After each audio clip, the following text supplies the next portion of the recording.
At the beginning of the story, we see a group of robbers inside a bank holding several women hostage. The situation takes a tragic turn when the robbers shoot and kill the women. This shocking incident causes public outrage. The media is filled with discussions, and people demand answers.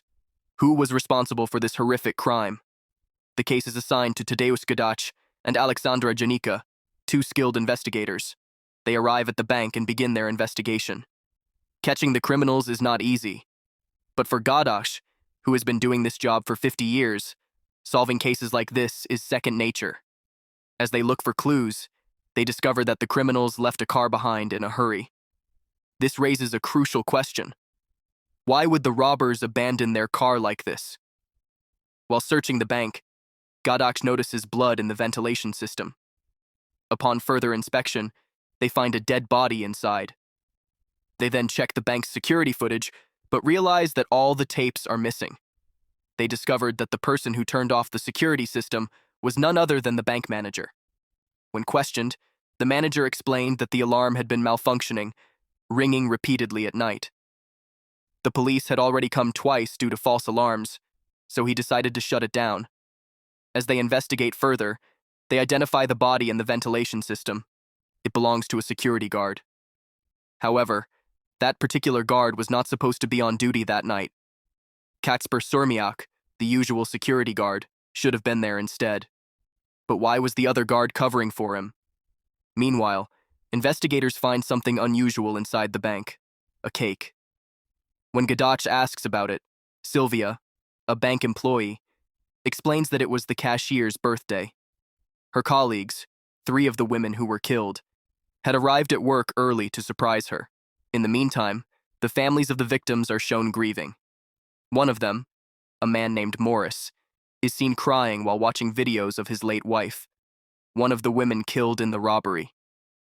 When Janica visits him to ask questions, he angrily demands justice, urging them to find the criminals who murdered his wife. The next morning, Gadach goes to meet Kacper. Kacper lives with his girlfriend, Monica. When questioned at the police station, Kacper explained that he had attended a friend's military oath ceremony that night and wasn't at work. He says he didn't go alone. 2 of his friends were with him. He writes down their names, and Gadach decides to investigate further.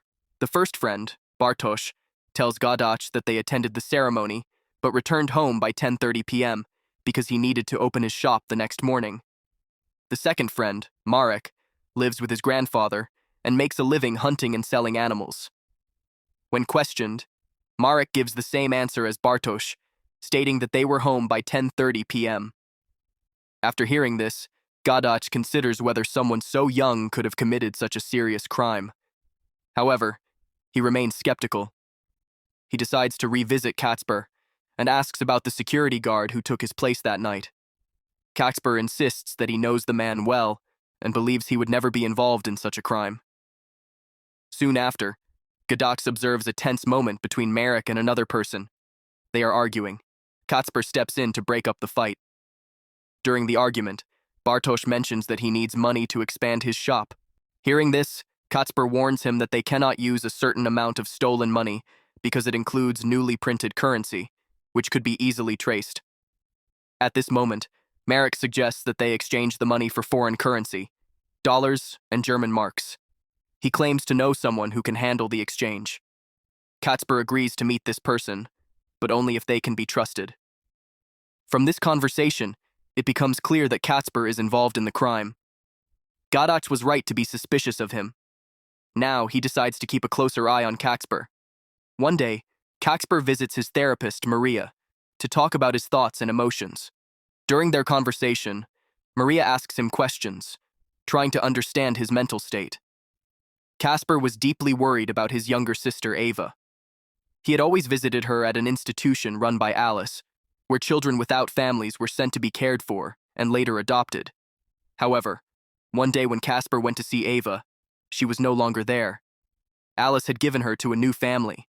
Kacper was furious, but there was nothing he could do. The only thing Alice provided was the address of Ava's new home. When Kacper went to the family's house, they refused to let him see Ava. They told him that she was now their daughter and that he should forget about her. Casper desperately wanted to bring his sister back home, but he had no money. So, he started saving money, hoping to buy Ava's freedom from the family. Meanwhile, Casper and his two friends were involved in an illegal money exchange. They went to a man named Neo to trade their money, but he quickly realized that the cash was stolen. He beat Casper and threatened him, saying he knew exactly where the money came from. Neo agreed to exchange the money, but only offered a small amount, demanding a share for himself. Casper and his friends had hidden more money in their car, so they felt they could still manage. One day, a man named Gadax went to meet Casper's girlfriend, Monica. He wanted to ask her some questions about Casper. But when the police arrived at her college to interrogate her, Monica felt humiliated. Even her friends began looking at her suspiciously. Angry and frustrated, Monica went to Casper's house and confronted him. She accused him of ruining her life and told him that people at the college treated her like a criminal. Casper was already overwhelmed with problems, and when Monica mentioned his sister, he got angry and told her to leave. This led to their breakup. Later, Gadac visited Alice to learn more about Casper. Alice revealed that Casper had been a troublemaker since childhood, which was why his mother had left Ava in her care. She also said that Casper's mother had specifically instructed her never to hand Ava over to him. When Ava was adopted, Casper had come to Alice in a rage, but after that, he never returned. As Gadac continued investigating, he confronted Casper and accused him of being involved in criminal activities. He also suspected Casper of murder. Casper denied the accusations, but knew that Gadac was getting too close to the truth. To deal with this threat, Casper went to Neo and asked for a gun. He promised to pay him more money, but wanted help in setting up a meeting with Gadac. Neo arranged the meeting. Gadac and Casper met, and Casper confidently told Gadac that he would never be able to prove his crimes. He challenged him to find evidence linking him to a recent bank robbery. Then, the story revealed what had happened at the bank. Casper and his two friends had planned a robbery. They entered the bank, and the first thing Casper did was shoot a security guard. However, when Casper later tried to use his gun again, he realized there were no bullets left. Gadac took advantage of the moment and attacked Casper, taking the gun from him. Gadac then warned him that he knew Neo well and would soon gather enough proof to arrest him. He also reminded Casper that he had killed 3 women in the bank and he wouldn't get away with it. Casper went back to Neo and thanked him. He realized that Neo had deliberately given him an unloaded gun, which prevented him from killing Gadac.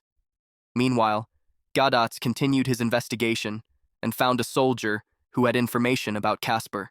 The soldier recalled that when Casper had visited, he had brought alcohol and had a wild party. He also mentioned that Casper had burned some things the next morning. Following this lead, Gadac found the spot where Casper had burned items and discovered a cassette from the bank, which contained crucial evidence. The scene then shifted back to the past, revealing what had happened after the robbery. After killing the security guard, Casper and his friends took all the security camera DVDs. However, when they reached the safe, they found very little money inside. They had arrived too late. Most of the money had already been moved. As they were trying to figure out their next step, 3 women entered the bank after celebrating a cashier's birthday.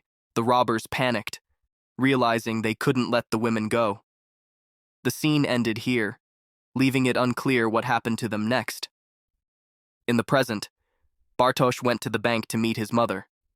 While there, he saw the image of one of the women who had been killed during the robbery. He became extremely anxious, and his blood pressure dropped, leading to his hospitalization. When Gadac learned about this, he realized that Bartosz was the weak link. He sent a picture of the murdered woman to Bartosz, who panicked and decided to confess everything. He called Casper and told him he could no longer keep the secret. He planned to go to the police.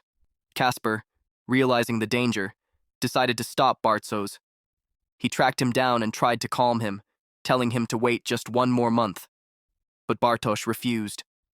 Desperate, Casper took a rope and strangled Bartosz until he stopped breathing.